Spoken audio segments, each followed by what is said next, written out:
Welcome to the Success Partner Podcast. I'm Daya Naef, your host and founder of The Success Partner. On this show, we dive into the stories of attorneys, business professionals, and entrepreneurs who have navigated the ups and downs of building successful careers and businesses. From the strategies they've implemented to the challenges they've overcome, we're here to uncover the insights that can help you on your own journey to success. So sit back, relax, and let's get started.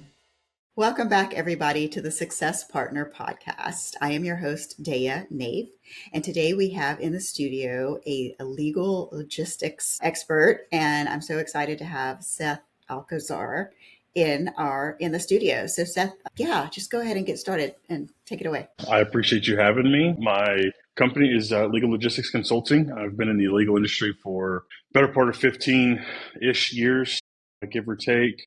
I actually started doing, I'm raised by an attorney. My father is a personal injury attorney, and my wife is an attorney, and it only made sense that I continue in the legal industry somehow. So I started doing intake for my father when I was 13. I loved the business of law, right? The trying to get clients in, building trust over the phone with a stranger that you've quite literally never met, and then getting them to come in and trusting you in their one of their worst times. My father's a personal injury attorney, so when you're dealing with people that are injured or catastrophic cases, at times you have to find a way to build trust very quickly. And so I loved that, and at one point considered going to law school. But then I realized, in addition to the LSAT, I'd have to be stressed out every semester with taking one exam every course. And then after finishing, then I got to go and take the bar exam and then start practicing. And I said, you know what, I think I'm going to stay in the business of law and just do the legal side of things without having to be an attorney. So held every position in an attorney. I've been a COO. I've been a VP of marketing. Quite literally held almost every position except for, I was a paralegal at one point as well. So I held every position except for attorney. So you saved yourself a lot of stress and money and student loans and all that. Brilliant. Lots of debt. I saved myself lots of debt. Oh, brilliant. We were talking a little bit before the call about like the triad of growing a law office. Share a little bit more about that. Yeah. So I was telling you before, I don't know if I've coined this or whatnot. I'm sure there's been some brilliant people in our industry that have coined that phrase or at least used it at some point. So I think about it as the growth, the legal triad for growth. Okay. I did this so I have a 3-year stretch on my resume or my career or whatever you want to call it, that I did logistics. And I had a trainer at the time that he told me, he said, Seth, it's think about A, B, and C. How do you connect the dots? So then when I left that, I got back into legal and worked for a couple of firms. And then when I started my company, I thought, well, what do people need and how do you connect the dots? And so the legal triad is marketing, intake, sales, intake/sales. I think those sounds bad like used car salesman, but intake is sales, right? Building trust and building rapport. And convincing people to go with you, there to recruiting. And when you're growing, you can do a great job of marketing. Take example of a firm that's well known, a lot of word of mouth.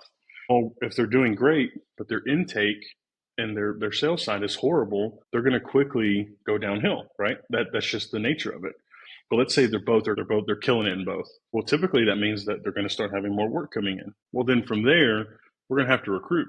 So then we need to recruit the right people. Well, what are the characteristics demographically we want of our people, for anywhere from attorney to paralegals to the legal operations positions, all the above. You need to build out the profile, build out the process, and then don't just post and pray is what a lot of people do. Go out and recruit. Go get your candidate. Get your fit. I tell people that it's like elite level football, basketball, baseball, all these college sports. They go recruit. They're not just like, hey, we're pretty good, why don't you come in? They go recruit the players they identify. It's the same concept. And so when that happens, you get great at recruiting. Well, then guess what? You bring in the right people. You're bringing in those and shows, hey, this is a firm that's noteworthy.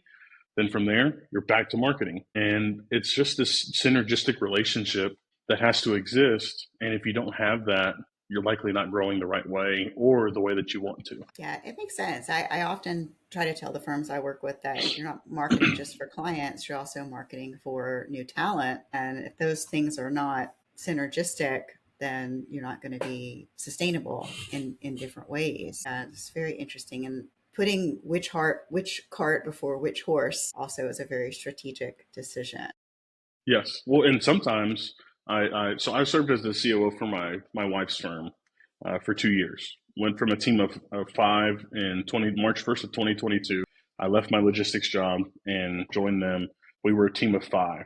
From there, they're now a team of 25. Fast forward, that is three. So we're talking 36. Let's see, March to July is that's 3 to 4. We're talking 40 months, right? That's exponential growth. Okay. Well, Yes. you're building the plane while you are growing, right? So that experience for me, and I've had a couple of clients where they're going, man, I feel like and I'll say, you're building the plane while you're flying it. They're like, yes, that's it. How'd you know? It's like, well, I felt that, but sometimes you're doing those sometimes it's not even which one to put before. It's you're doing them at the same time. You're recruiting while you're marketing, and you're going, oh, we don't have a great SOP for intake and the whole operation thereafter. We're going to do all these at the same time. And sometimes it's like that. Yeah, it makes sense. And when you don't have the pieces and parts, marketing is like sexy and like easy to sell. So a lot of people jump on board with a marketing plan, but then they don't have a sales team in place to field the calls. And then I think there's a national average of like 51 hours for a lawyer to return somebody's call. And I'm like, we spent so much time and money getting the phone to ring, and then you didn't take the call. Oh, it is. And you know what? The other thing is, it's funny you said the marketing is sexy. The marketing is fun. The marketing is that tangible part of, oh man, look, right? It's a nice shiny new car. You can see it. But when you go through and then you look at the Carfax, which is your KPIs, you go, man, the engine's been rebuilt. They didn't really do the oil change. They hasn't had a tune up in, oh my gosh, 5 years. Well, guess what? It's not going to run. You're going to have to buy a new car. So then if you're going to have to retool constantly, why don't we just address the whole thing? Yeah. So how do you get people to listen to you? That's a really good question. Attorneys are the notorious, and you know this, attorneys are notorious for quote unquote kick the tires, right? Like, oh, let me see if I want to do this, or let me check this. I think I am quite fortunate and blessed that when people hear my story, that I've grown up with an attorney, live with an attorney. I've quite literally grown up in this space, right? I've been very fortunate to see a lot of fantastic attorneys and a lot of really good and interesting operations. And I think that I try not to sell. I can sell ice to an Eskimo, but I am more so honest than anything. And I think attorneys appreciate that. I'm like, hey, look, I've been in this a long time. I'm not going to tell you what you want to hear. I'm going to tell you what you need to hear. And sometimes you're not going to like me. That's okay. But you pay me to help you grow, right? That's the nature of it. So I think that's appreciated, and that candid response tends to build trust and rapport very quickly. You and I are in the same boat with that. There's a lot of change management that happens. A lot of people doing things the same way for a while and then not really realizing that that's not going to work forever. Especially if they want to pivot or grow or have something that's sellable in the future. Some changes have to be made. Well, and the other thing is, I think it depends on the mindset too, right? Are they growth minded? If they are, we're probably going to get along very quickly. And I think the other thing is, I have a model that I think sells itself, and it's not necessarily me. It's that since I've been on the other side of the law firm, personally working for the law firm, having a marketing company come in, I knew what I didn't like. And one of the big things was a conflict of interest. For example, I'll leave companies nameless, no meaning to bury companies, but I have companies come into our office and they say, oh, well, we'd love to work with you in this, and start doing research. Well, then they have 5 or 6 of your competitors just down the street within a rock's throw that they work with. So for me, that was something that always stood out to me. Even as a 15, 16, 17-year-old kid, I started doing marketing for my dad when I was 18, started helping with that, taking that over. And something I didn't like that. So my company, I only take one personal injury firm for each state, and then one non-personal injury for each major metro within each state. And so I think firms go, okay, this is a company that is going to tell me something I need to hear and help me grow, as opposed to they have 5 other people, 5 other law firms, 5 other criminal defense firms in Austin. So if I leave, it's okay, it doesn't hurt him. Well, if they leave, it quite literally hurts my bottom line. So I need to help them grow and execute on the strategy that I'm providing them. Yeah. I mean, also, if you have same clients in the same area, like how different can your strategies actually be? I don't know. I don't know if we have enough time for me to go on that tangent, but I don't think that there. It would be Short hard. answer is It would no. be, it would be challenging. It would be challenging. Yes. Let's put it that way. Wonderful. So, and how long do you usually work with? Oh, really good question. Really good question. So I opened up my business last year, October, and I do 6 to 12 month contracts because number one, going back to my time as experience, for whatever reason, attorneys, when you have it's a 12 months, they're like, oh, perfect. But when you have that number behind the one be a 3, they go, wait a minute, what's going on here? Is long term. I don't know if I can do that. And I'm like, you realize you've been married for 28 years and this contract is what No brings you. commitment.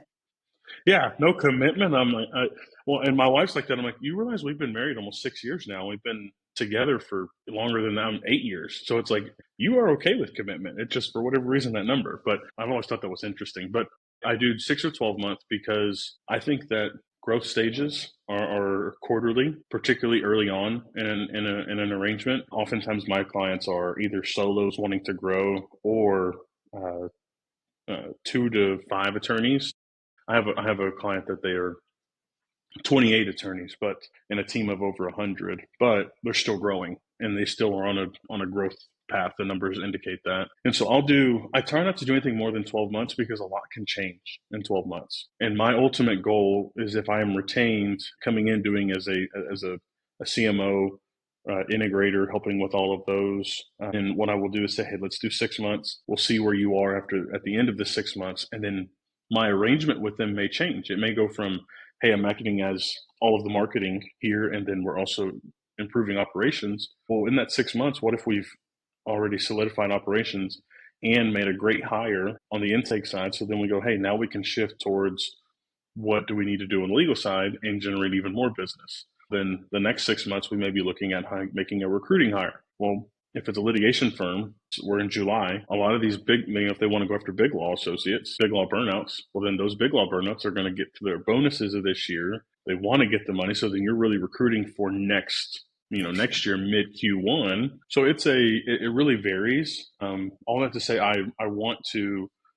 my ultimate goal is to where I'm in there 12 to 18 months, right? I feel like that's a pretty good growth cycle. And then at the conclusion of that, I'm more of a consultant that is helping them with maybe that next office they want to open, or hey, this is another marketing. They say, hey, I don't want to really hire a CMO because of the payroll taxes, benefits, all that. It's better business if you stay on as my fractional CMO. Well, then I'll continue that arrangement with them until they feel like they want to bring somebody in. And if they bring somebody in, I'll help with the training process as a pass off, because after all, they've invested in me and I want to make sure I invest in them. Yeah, that makes sense. There's a lot of translation between the two professional languages. So this has been a great conversation. We could go on for hours, but these little vignettes are designed to be short. So where do we find you to learn about you? Yep. So LinkedIn, Seth Alcozer. You find me there. Legal Logistics Consulting is also on LinkedIn. And then my website is www.legallogisticsconsulting.com. And it is all lowercase. I am very easy to find LinkedIn everywhere, and I respond probably faster and more often than I should, but that's what I'm here for. Yeah, living in that ecosystem of LinkedIn. Wonderful. Well, I really appreciate you coming on. Everybody, this has been another episode of the Success Partner Podcast. I'm your host, Daya Naef.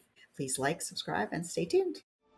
Thank you for joining us on the Success Partner Podcast. I hope you enjoyed today's conversation and found some valuable takeaways to apply to your own business journey. Remember, this show is brought to you by The Success Partner, where we help small law firms and business owners achieve unparalleled success through strategic guidance, operational excellence, and effective marketing. If you're ready to take your business to the next level, visit thesuccesspartner.net to learn more. Until next time, keep striving for success, and I will see you in the next episode.